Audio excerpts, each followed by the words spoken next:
kalau kita ingin kembali mendapatkan berbagai kemuliaan-kemuliaan tadi, kemudahan dalam kehidupan, ya, kelancaran beraktivitas, mendekat untuk mendapatkan segala kemudahan dari Allah, maka tidak ada cara lain kecuali kita kembali kepada Al-Quran, kembali untuk mempelajari, kembali untuk mengkaji, kembali untuk membawa pedomannya sehingga mudah diamalkan dalam kehidupan. Kalau Anda nggak percaya, silahkan cek semua di Al-Quran.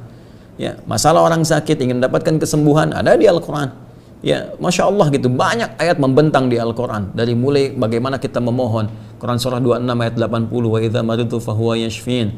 Dari mulai ketika divonis misalnya nggak ada obatnya dan sebagainya, dicontohkan bahkan pada keadaan dia, siapa tokohnya, kapan kejadiannya, zikirnya bagaimana, dan diberikan pengingat setelahnya, kalau engkau melakukan hal yang serupa engkau akan disembuhkan. Wa ayyuba idz nada rabbahu anni masani yadhurru wa anta arhamur rahimin fastajabna lahu fakashafna ma bihi min dhurrin wa atainahu ahlahu mithlahu ma'ahum rahmatan min indina wa dzikra lil 'abidin. Quran surah ke-21 ayat 83 sampai 84 itu. Ya ayuhan nasu qad ja'atkum mau'izatun min rabbikum, ya, wa shifaa'un lima fis sudur wa hudaw wa rahmatul lil mu'minin. Hai semua manusia, bahkan diingatkan ke semua manusia. Ya, Quran surah ke-10 Yunus ayat ke-57 itu, hai semua manusia, telah datang pengingat kepadamu, nasihat untukmu. Jadi Allah kasih nasihat nih. Kata Allah, saya berikan nasihat kepada kalian semua. Ya, Anda dengar nasihat dari guru aja didengar, dari orang tua Anda dengarkan, Anda patuh. Ini Allah ngasih nasihat pencipta kita, masa Anda nggak dengar? Ya, masa kita nggak patuh? Harusnya kita berkata langsung sami'na wa ata'na. Ya, kata Allah, kami telah turunkan kepadamu nasihat-nasihat terbaik untuk hidup kamu, bimbingan kehidupan kamu. Dan kalimatnya ya ayuhan nas, untuk semua manusia. Jadi kalau manusia mau kembali, itu pasti mendapatkan segala janji yang disebutkan tadi. Ya, wa syifa'u lima fis sudur. Dan kami berikan dari ayat-ayat Al-Quran itu ada kemudian penyembuh, ada obat untuk penyakit-penyakit yang tertanam pada jiwa. Jadi syifa, nanti ada bentuknya syifa untuk penyakit-penyakit hati. Ya, iri hati misalnya, dengki, ria, sum'ah, gelisah, kan sumbernya dari hati semua, untuk dicerna oleh pikiran, dieksekusi oleh tubuh kita. Ya, semua ada. Ya, jadi membentang segala bagian kehidupan kita. Pengen pintar, ada petunjuknya. Ya, pengen dapat rezeki, pengen dapat solusi, ada petunjuknya.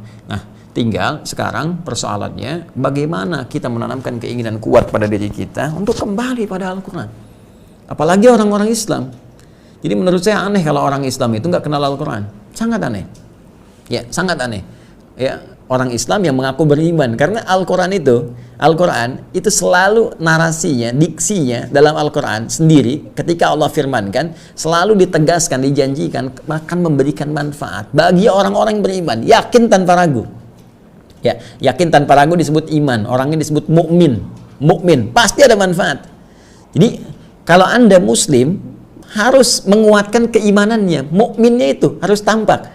Ya, jadi orang berislam itu kan yang pertama diucapkan kan keyakinan syahadat. Asyhadu an la ilaha illallah wa asyhadu anna Muhammadar Rasulullah. Saya bersaksi tidak ada Tuhan selain Allah, yang layak disembah, dipertuhankan, tidak ada Tuhan selainnya. Dan saya bersaksi dalam rangka kita menuhankan Allah, menyembah Allah itu kita akan ikuti ketentuan Nabi Muhammad SAW sebagai Rasul yang terakhir. Itu komitmen kita. Ketika diucapkan itu, maka keluar kalimat iman di lisan. Baru di lisan. Nah, itu. Maka ditanamkan ke dalam jiwa kita. Ketika ditanamkan itu, menjadi iman, berubah nanti menjadi mukmin. Yakin tanpa ragu, tanamkan pada jiwa.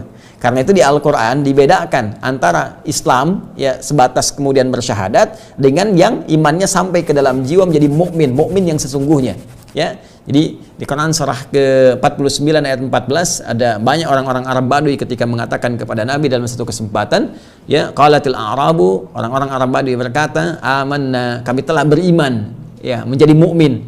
Apa jawaban dari Allah? Turun kemudian langsung jawaban dari Allah disampaikan pada Rasulullah, qul lam tu'minu, katakan Muhammad SAW, kalian belum masuk kategori mukmin itu. Ya, iman yang benar. Walakin qulu aslamna walamma yadkhulul imanu fi qulubikum. Tapi katakan kami baru masuk Islam. Sedangkan iman itu belum sampai kepada jiwanya. Baru formalitas di lisan, baru dituliskan di KTP-nya.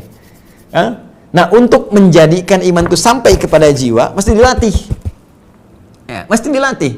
Nah, latihannya itu berupa amal soleh. Amal soleh punya turunan. Ya, di antara turunan itu ada yang terkait langsung dengan Allah dalam konteks ibadah seperti sholat. Ya, makanya kalau kita ingin menguatkan iman supaya yakin dengan Allah, supaya kuat dengan Allah, yakin betul tanpa ragu, pengen dekat, pengen mudah mengamalkan hukum Allah, maka jaga amalan-amalannya. Apa diantaranya? Ya, yang pertama ya kita lihat ada apa kalimat iman di Al-Qur'an, setelahnya amal apa.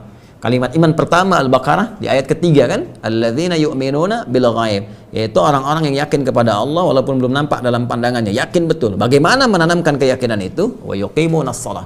Dia tunaikan salat. Ya? Jadi salat ketika kita tunaikan itu di antara fungsinya menguatkan keimanan kita. Ya, menguatkan syahadat kita. Makanya setiap kita salat dalam tahiyat kita ucapkan asyhadu an la ilaha illallah wa asyhadu anna muhammadar rasulullah. Ya kan? Baik, jadi itu terus kita ucapkan, dikuatkan di lisan, tanamkan pada jiwa. Karena itu kita kuatkan bahkan dari sejak dibuka dengan takbir Allahu akbar. Ya, rukuk, sujud dan sebagainya. Membangun kekuatan. Nah, dan di antara cara untuk menguatkan iman itu salah satunya lagi ada amalan yang sangat dahsyat yaitu Al-Qur'an. Al-Quran, walladzina yu'minuna bima unzila ilaik. Quran surah kedua ayat keempat. Dan orang-orang yang ingin menguatkan imannya itu salah satunya dia berusaha untuk berinteraksi dengan semua yang diwahyukan kepadamu ya Muhammad sallallahu alaihi wasallam, yaitu Al-Quran. Karena itu manfaat-manfaat Al-Quran itu ketika ditetapkan oleh Allah selalu disandingkan pada umumnya dengan kalimat orang-orang yang yakin, iman, mukmin. Saya beri contoh Quran surah ke-17 misalnya Al-Isra di ayat ke-82. Wa nunazzilu minal Qur'ani ma huwa syifaa'un, ya. Dan kami turunkan di antara Al-Quran itu akan ada yang menjadi syifa. Wa rahmatul lil mu'minin, ada yang menjadi rahmat lil mu'minin. Allah tidak katakan lil muslimin. Ya, bukan hanya yang formalitas mengucapkan syahadatain asyhadu an la ilaha illallah asyhadu anna muhammadar rasulullah, tapi lil mu'minin, bagi orang-orang yang yakin. Harus yakin, gak boleh ragu. Ya, tanamkan itu keyakinannya. Jadi begitu kita yakin dengan Al-Quran, tidak ragu dengan Al-Quran, kita mau berinteraksi dengan Al-Quran, maka nanti cahaya-cahaya Rabbani akan hadir memberikan bimbingan, ketenangan pada jiwa, sekaligus membuka semua yang menutup bagian-bagian tubuh kita, di akal kita, di otak kita, kecerdasan kita, peluang ibadah, kecerdasan emosionalnya, kecerdasan spiritualnya, terbuka semuanya, sehingga dengan keterbukaan itu mudah kita untuk menatap segala aktivitas yang akan kita kerjakan dalam bimbingan Allah Subhanahu wa Ta'ala. Nah, kita harus punya keyakinan dulu. Jadi kalau orang-orang dulu tuh sami'na wa ata'na, selesai. Ya, mau rezeki mudah, mereka dekat dengan Al-Quran. Mereka bangun hubungan kepada Allah lewat salat. Silahkan cek profil semua ulama dulu atau ilmuwan-ilmuwan muslim yang menginspirasi. Semua mulai dari salat perbaiki, kemudian mereka mendekat kepada Al-Quran. Wa may yattaqillaha yaj'al lahu makhraja, cuma ada di Al-Quran. Wa yarzuqhu min haitsu la yahtasib, ada di Al-Quran. Wa may yattaqillaha yaj'al lahu min amri yusra, ada di Al-Quran. Siapa yang meningkatkan takwanya kepada Allah, maka Allah akan berikan jalan keluar dari setiap persoalan, diberikan rezeki dari sisi yang tidak diduga, akan dimudahkan semua urusannya. Ya, bagaimana meningkatkan takwa? Ya, membangun hubungan dengan Allah, berinteraksi dengan Al-Quran, diperbanyak diri kita, mendekat kepada kebaikan, belajar rumusnya, dan semua cara tertuang di Al-Quran. Wattaqullaha la'allakum tuflihun. Wattaqullaha yu'allimukumullah. Tingkatkan takwamu kepada Allah, kamu akan bahagia. Tingkatkan takwamu kepada Allah, kamu akan dibimbing supaya pintar, ditambahkan pengetahuan. Nah, cara mendapatkan itu semua mesti tahu isi Al-Quran.